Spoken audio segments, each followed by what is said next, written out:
Cecilia. I run Growing Farm. Who's been to Growing Farm? Mountain View? Yeah. Okay, yeah.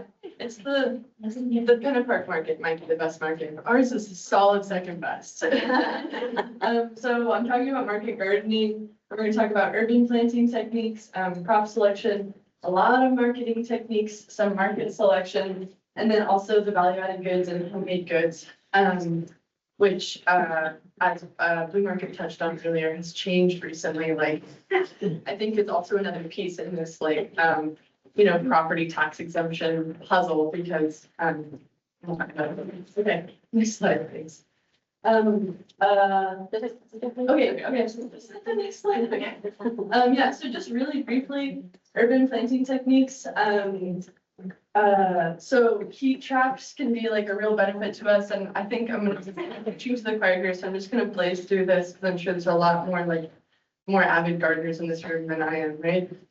So heat traps, right? If you have a space that is next to a road, like how can you use that to your benefit? Maybe you're losing a lot of water because of the road, but also maybe it's like blasting it with sunshine and you're able to grow something that is not technically, like you shouldn't be able to grow it in your climate zone. And on that same note, there's like English is full of like these like very particular microclimates. So you should like look into that for your area. You might be like surprised at what you can grow. Container planting, like some of the best potatoes grow in sack, right? Like there's like lots of things that you can do with containers. Close planting. So when plants are grown super, super close to each other, sometimes that, constricts their growth, but also a lot of the times then that acts as like living mulch and you end up having to do less weeding. And it is like in close relationship with interplanting, right? So if you have like, this is an example of interplanting where you have like, a long crop that takes a long time, onions, and then you've got like these really short quick crops like radishes or lettuce growing in between. You can like plant those multiple times during your summer while you're waiting for your long crop to grow all summer long. Fences, right? A lot of the times in acreage, you do need a fence. In my experience, growing food in acreage, it's often stolen, like by humans, right? Which is like, I think a pretty, like, you can't get too mad, because if someone is stealing your vegetables, they most likely need to eat. And so I think that, to mitigate that, like, it does make sense to have a fence. Also, moose, I think, steal a lot more than humans even. We've got rabbits, cats, like all of the stray cats in my neighborhood just like wreak havoc on my plants. So there's a lot of different kinds of fencing you might need. Like you might need a really tiny small fencing for the mice and the voles, and then like larger fencing for the cats, or maybe you need this size fencing for the moose. And then there are ways that you can use the fences, right? Like you can grow your peas on your fence, and then that becomes a part of vertical planting and a part of intercropping. And I think that like fences don't have to be this like, oftentimes they feel just like so icky to like behold and to like be kept away from. But I think that they can like, when you have to use them, they can become a part of your garden, especially in a urban setting. Vertical planting I talked about, right? Like using this sort of like graduated planting, like you might see at a grocery store so that you can like reach the top shelf. Like then you're able to, maximize your sunlight and also able to plant more things, if you have a really small space. And then research sharing is I think something that people don't talk about enough when we talk about urban planting techniques, especially if you have a community garden plot. When I first had my community garden plot in Fairview years ago, like I learned, like I would say most of my planting techniques from one of my neighbor gardeners who had her plot next door to me, just because I was like bold enough to ask and she was kind enough to share, and now like I'm doing that as well and both ways. So I think that that's like a real benefit to being in this urban setting. Okay, next slide. So we're not going to go over this, but just to sort of like convey, I'm sure all of y'all or most of y'all are already aware that not all plants like to be planted next to each other, and some of them really like to be planted next to each other. So if you're considering intercropping, just do a quick little search about it so that you can make sure you're not planting something next to something else that it really does not like. Yeah. Go ahead. Crop selection. What is like the number one best crop to grow in fur markets? It is radishes. Radishes are the crop to grow. They are super fast, they're super tasty, they're beautiful, they bring people to your table, they sell quickly, and you can grow lots of them very easily. You should grow radishes. But next to these radishes, we have garlic, which is like maybe the worst crop to grow because it takes a year and a half to grow. It takes a ton of space.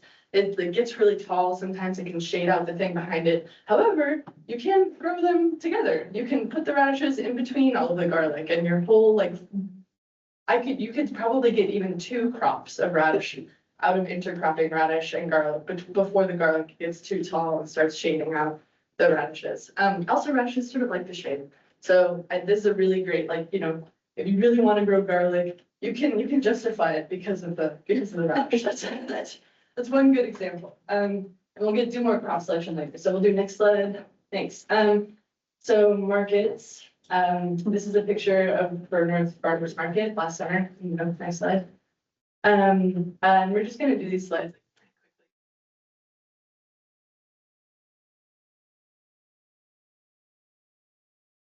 Put a lot of effort into it or not a lot of effort, just by showcasing your strange vegetable. I do think that like,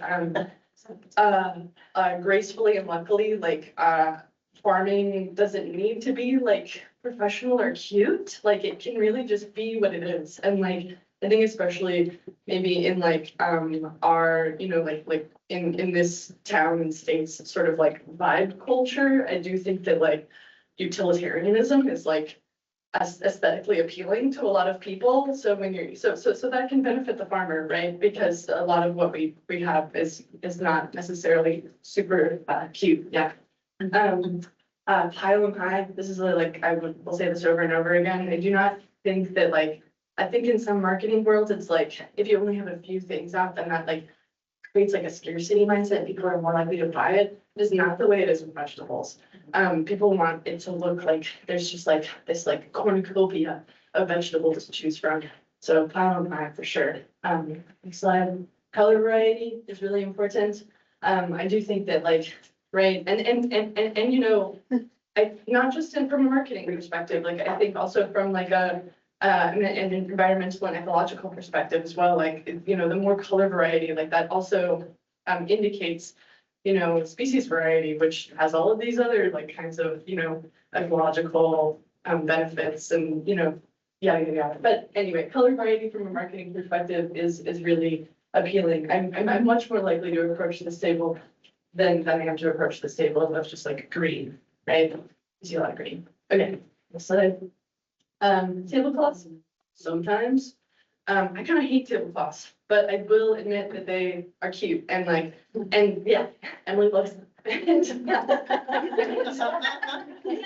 underneath. And I agree that they sell, and they do, they help you hide the things that are underneath. But also maybe the things that are underneath are like a part of your cornucopia showcase, so I think that it really depends. But the point is you just want to be intentional, right? Like if you've got this like perfect Pinterest farm stand, like wooden kind of thing going on, maybe you don't need a tablecloth, but if you have like a plastic folding table, maybe you don't have to take it off. Next slide. Layers increase reach and the feeling of abundance. That one's pretty straightforward, right? You can fit more on your table and you can reach it better. Okay. If products cannot be displayed, creative and eye-catching signage can help you. And that kind of goes into our next slide. Also, as you can go to the next slide, there's some things about signs. I'm still reading this one, it's so funny. Okay, never mind. Signage is coming later. Aroma and snacking, I have observed like over and over again that this farmer has all the same vegetables as this farmer, but farmer A, took the time to like pick maybe like 5 containers of cherries, like barely anything, or 5 containers of raspberries. And then it's just like that like first row of like something that the kid wants and also that like we all want, right? But it's like, it's gonna help, like the kids kind of come up to the table and it's like, you can immediately eat it. It's not like, beat, you know, you have to like, that's delayed gratification. And so I think that like putting, you know, none of us are gonna have this here, but like putting something at the front of your table that will like draw people in, I think especially like berries and cherries or like snacking apples or something. And then while they're there, they're like, okay, well, yeah, I'll buy some stuff for dinner. So, excellent. Consider container size and type. There's lots of different types of containers. I do think that like, you know, they don't need to be like baskets, right? Like a basket is a really like lovely to behold kind of container. But again, I do think that like Alaska has like this like strong utilitarianism like vibe going on. And so if you already have like,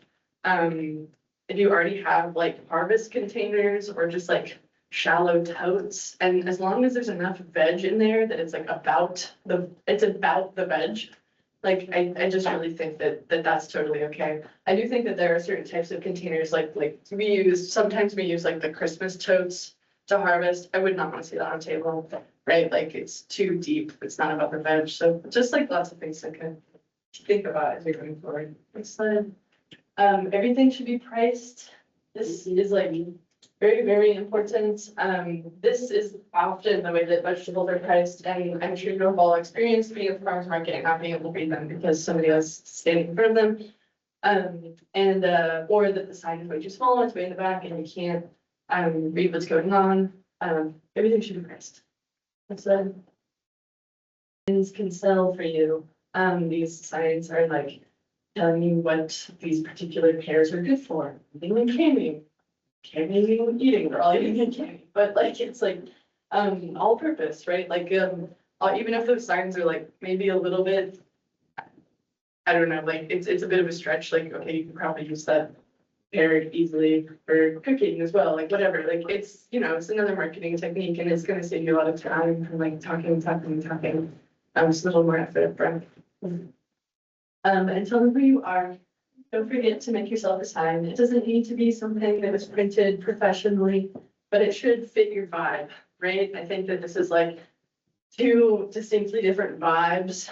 And I think that they're both successful, right? Like, this person has a tallow skincare business, and things are like very clean and like very like organic feeling. And this person is selling veg, and it's just like very honest and upfront, and it's just about the vegetables. And that's like, I think that both of these are like successful signage. And consider flow. Man, I see this all the time. Like, if you have a booth that is like this, like, that looks really nice, but if you're a shy person, like, you don't want to walk in there and like be with these guys. Now you're trapped by the vegetables. It's like too much for a shy person, and they will just walk right by. This, I feel, is a great example of like, you know, you're still drawn in, but there's escape. Like, you can leave without having to like turn around and shuffle your way out. So I do think like accommodating like a shy shopper, or a social shopper, like thinking about like the many different types of shoppers that you have is really important. Which it, you know, goes really well into knowing your customers, and taking the time to accommodate their needs. And you can accommodate your customers' needs by growing the vegetables that they want, whether that's like culturally specific vegetables, or pricing your vegetables at the price that they need to be able to buy them at, or knowing, you know, about like a certain, you know, maybe, you know, Blue Market needs eggs, and so you're like, you're ramping up your egg production to fill that need. Like, knowing your neighborhood and knowing your customers is like, you know, what's gonna be able to make you money in the long run. And also inviting your friends to shop at your business. Like, I really have observed that. Yeah. I think that's a good idea. The issue I have sometimes coming up, I'm curious about how to use it, you know, and so I ask, and language is kind of a problem because Yeah. sometimes they turn to a partner and ask, and And I'm thinking if there were little recipes, you know, Yeah. that kind of, you could say, oh, okay, I can put this in a stew or fry or whatever, and that would encourage me to buy. Totally. You know what is so funny about like showing all these marketing slides is that I think Grown North Farm is like the worst marketed market out in Anchorage. Like it's like the marketing there is bad. Like it's because of the like huge language barrier, right? And because of like the cultural differences and also because of like the way that the farm is run. You know, there's lots of reasons why the marketing is bad, but I think that the market is successful because people invite their community members to the market. And so like most of the sales that happen there are like via, you know, friends and family. And then also via food access programming, which I think is next. No, it's not. It's good though. And that is kind of what I wanted to like really emphasize. This is hopefully an exhaustive list of the Anchorage markets, but please let me know if I missed one. As you can see, most of them are on Saturday. The Fire Island Farmers Market in Newport Heights is starting up again this summer, on Wednesdays, which is nice because there's nothing going on Wednesday. And then Grown North Farm is the only one on Thursday. And what's really important to understand is that these markets are looking for different kinds of vendors. So if you are a vegetable vendor, like I would recommend that you go to Spinard Farmers Market because they're like always looking for vegetable vendors, or go to Muldoon Farmers Market because those are two good like beginner to intermediate level markets that are looking for vegetable vendors. Also maybe the Anchorage Farmers Market. But if you're a vegetable vendor, you probably will not be accepted at Grown North Farms because we have like 9 or 10 vegetable vendors already. Yeah. Cecilia, how much do people make per week usually, do you think? Oh my gosh, it's so varies. And actually I have slides for Grown North Okay, Farm okay. about like I have sales slides Okay. for Grown North Farms, but it so depends. Like if you have the money to spend on if you're like a slick business and you have the money to spend on a vendor fee, and you can get into the South Anchorage Farmers Market, and what you're trying to do is make money, you should go to the South Anchorage Farmers Market, because you'll like make good money there, right? That's like a commuter market. People drive there to shop. It's not a neighborhood market. It has a purpose and it exists for that purpose, right? But I think if you belong to a neighborhood that you want to support, you should look into your neighborhood market because any neighborhood market can become like the South Anchorage Farmers Market if we just put in enough like, you know, community commitment to that space. That would be my first suggestion, except for obviously if you're just running a business like that, it's really important. You should go get your bag.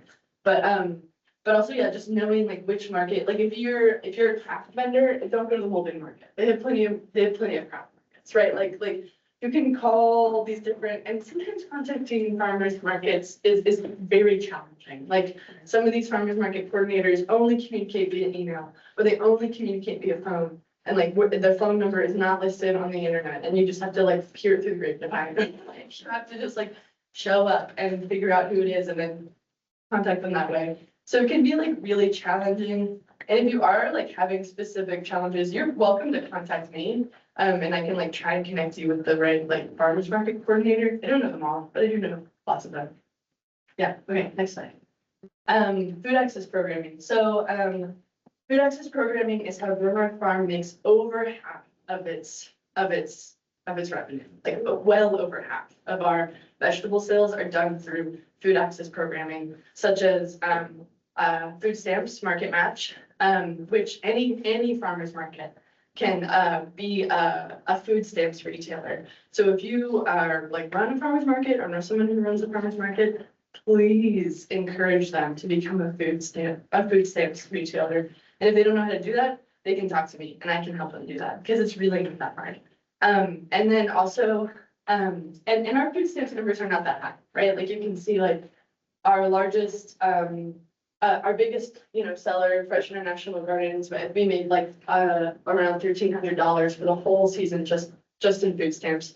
That's not a ton of money, but that's because we also had Fresh Bucks, which is this coupon thing that for Fresh Bucks is like a muni alcohol tax, food access program, where anybody who has a WIC or a food stamps card can show it at our market and receive $30 in market money. And they don't need to spend any of their food stamps to get that market money. Whereas the food stamps, you have to spend, it's like you have to spend 50 cents of food stamps money to get $1 of market money. So it doubles, right? So because of the presence of fresh bucks, nobody's gonna do the food stamps program because they're like, well, I already have $33, unless they really need like $50 of veg. So, so we can go next slide, and then I think, yeah, fresh bucks totals. So right, this farmer here, Waimirana Family Vegetable, is the person who should be giving this presentation. Yanaminuka are a couple, they're in their 60s, right? So they're not like lots of people with young bodies, right? And they garden completely in community garden plots around Anchorage and at Grow North Farms. And they solely in fresh bucks have made almost $18,000 in one season. Yad and Manuka regularly pull like $30,000 to $40,000 each summer just in fresh veg, no value added products. So like it is possible. It's like stunningly difficult, and they work like around the clock, but like it is possible. And they're not property owners, okay? This farm, Black Bear Farms, I'm sure some of y'all already know Jacinta. She is the other person who should be giving this presentation. She's like the embodiment of good marketing. She's like the best salesperson I think I've ever met.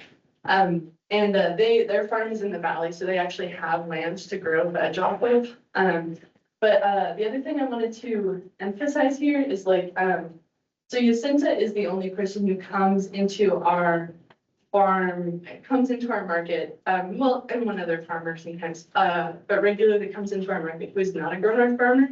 And she takes the time to walk around and see how everyone else is pricing their veg, and then goes back and reprices her veg so that she's not undercutting anybody. And that's something that I just really want to emphasize to this group in particular, is if you're hobby selling your vegetables, please do not undercut your neighbor farmers who are not hobbyists, who are like selling for a living. You know, I think that is like, and we're cognizant of that as a nonprofit entity too, because I think nonprofit agriculture groups can often do that. Like they undercut people who are really trying to make a business out of agriculture, and they make it like not viable. And you know, that's another note about food access programming, right? Like selling your veg. If you're interested in food access and you're trying to like sell your veg at the market, there's like this like incompatibility problem, because you know, anybody who is food insecure will not be able to afford your vegetables at the farmer's market. But you know, it's not a loss, because you can yourself be, you know, you become a SNAP retailer if your business is large enough to like justify going through that work. Your individual farm stand can be a SNAP retailer, and you can offer half off your vegetables to anybody who has food stamps, even if your location moves around town, right? You can also accept WIC and senior farmers market nutrition program coupons.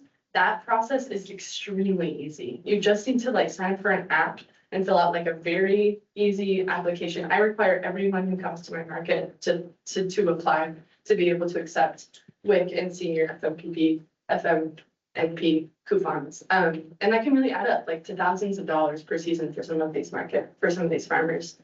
And then you can also advocate for like certain programming. Our market also administers a program called Give Local, Grow Local, which is like donor-based fundraising campaign where we collect a pool of money, and then we purchase the farmer's produce and give it to the food pantry with that money. So that's just like a community-run initiative, right? And there's like other models like that, like the Alaska Farmers Market Association had money for a model like that. And there's like other things like that around the country. So it's not like a new idea that has no precedent or like no metrics of success already. You know, like these can continue to grow and new things can pop up. Okay. Okay, we already spoke to bucks. But yeah, grand total is $50,000 just in fresh bucks at our farmers market. That's not counting middle senior or snack. It's like, it's stunning. Yeah, okay.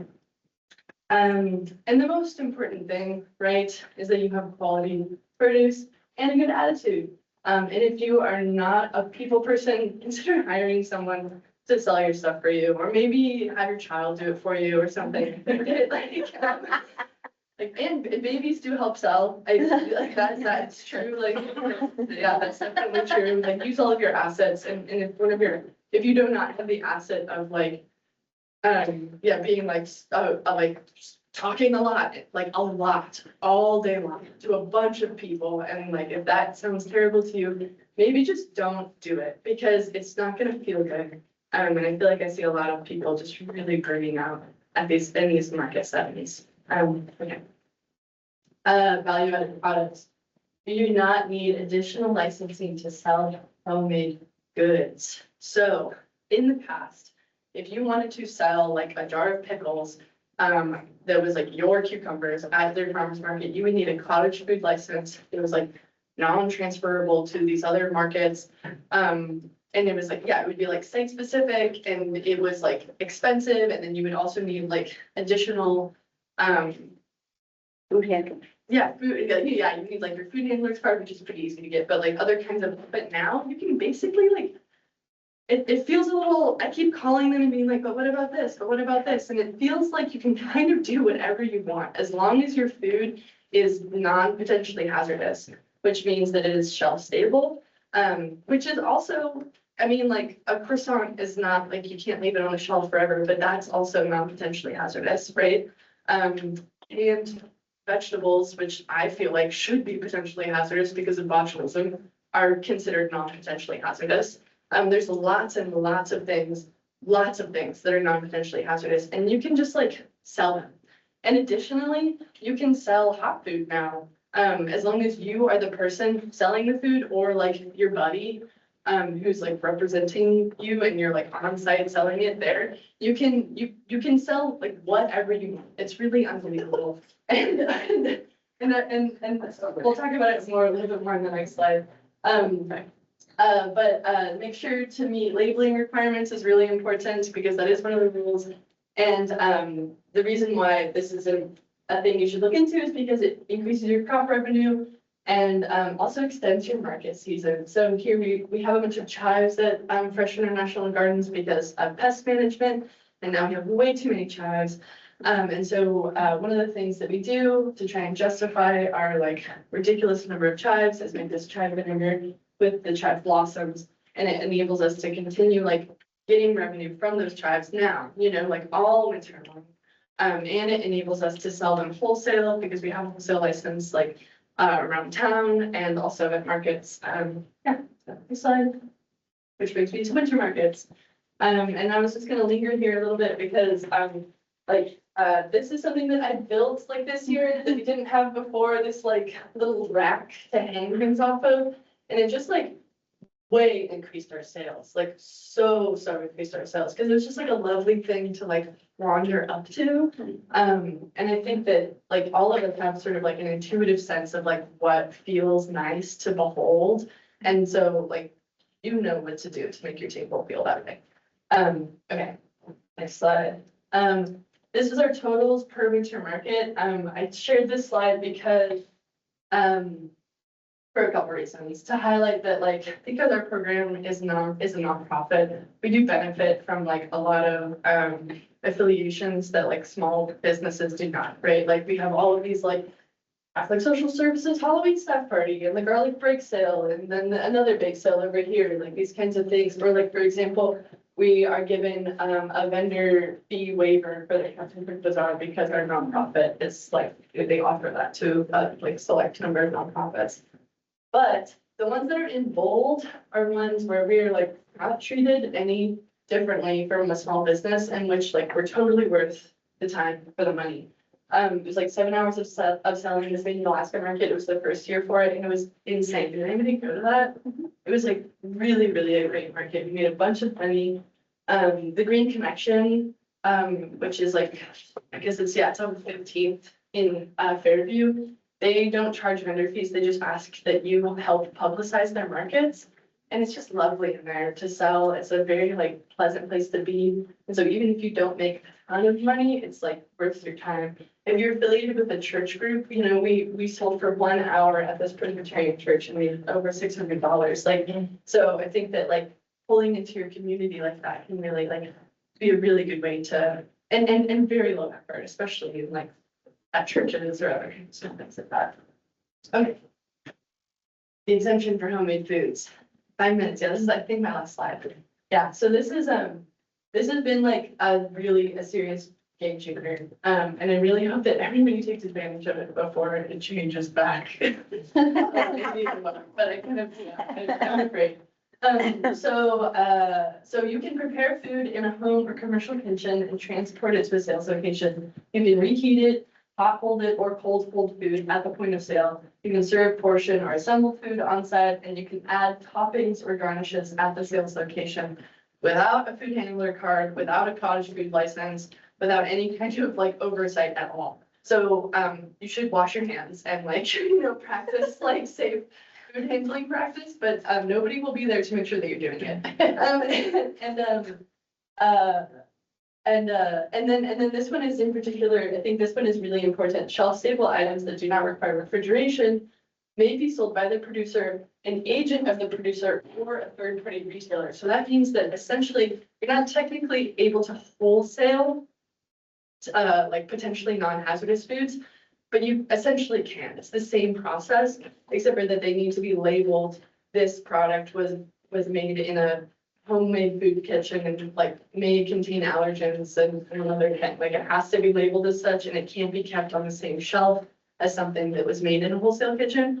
But I was happy to hear that Blue Market is already like aware of this change, because I think a lot of retailers are not quite yet aware that this has changed. And so it might be our job to try and help inform them, like, no, you can now carry my goods that are technically homemade goods, as long as they are potentially non-hazardous, and we include this signage, this like brief signage. So I'm not totally sure. I've been trying to like educate retailers about this, but I think that it's like confusing, right? And like the best way to get the information is just to call the Department of Health, unfortunately, and like to comb through this and get emails but it is like a really big win for us. The cooperative extension has offered a lot of webinars about the new cottage food rules, some of which are up on YouTube. Yeah. And it definitely took like a whole hour to explain all the things. And even then, maybe it took longer. Yeah. So yeah, it's worth looking into if you want to do value added goods. Yeah, it's really, really nice. Okay, and I think that this is getting to the end of my segment. Is that the end? Yep, that's the end. Okay, so cool. Does anybody have any questions for me? So, yeah, you should hold a workshop in, making our own risers. That's what we need. Like you mean like the table? Yeah, Yeah. the risers that fold up. So, I'm actually great. so this is about selling at markets, right? Yeah. So share what you believe in and, about, you just don't come with a bushel of radishes. It's good to have a little of something, a little of this, a little of that. It's amazing how that increases.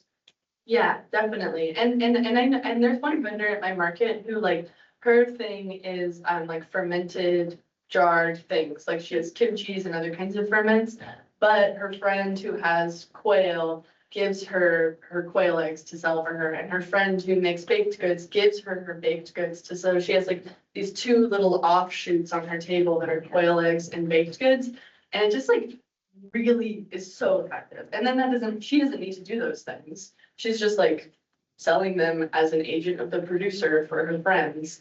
And it's really like very straightforward and it helps everybody's business. Yeah, so you can do that with veg too. Yeah. Yeah. I was wondering if you knew anything about Alaska fishing proxies. Yeah, I don't. Yeah, the seafood world is like, yeah, totally out of my realm, because we have never had a seafood like seller at our market. Yeah, I thought that could really be expanded. people in my family, as well as myself, that are eligible for it.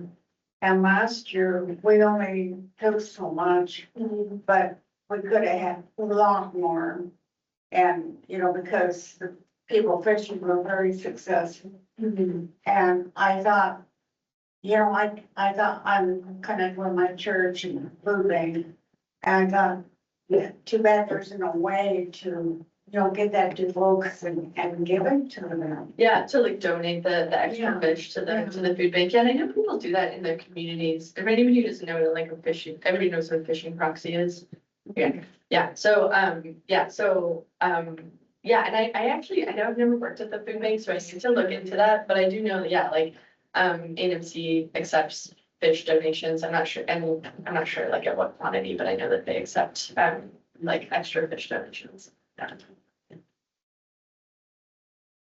The family that sold, 17,000, like what kind of vegetables did they sell? Just Everything. all kinds, but they also, they don't have a greenhouse and they don't have an indoor starts operation. So like, which is like stunning, right? So it's like no cucumbers, no tomatoes, no like onions, no leeks, no garlic. Like it's just like seriously high quality beets, turnips, carrots, all the leafy greens, peas, like all of, it's just like, and the way that they set up their booth, you know, they have like multiple tables and it's like stacked really high. And I mean, their vegetable is just like the best quality you'll find in town. Like it's just seriously high quality veg. So I think that that's how they're able to sell so much. And it's all market sales. They have no wholesale relationships. Like it's stunning. Yeah. But to tell your people, to tell your customers how this was grown, where it was grown, what part of town, it gives them a little bit of thing and tell them what you're gonna have next week. They keep coming back and it's about that. Thank you. Yeah, thanks guys.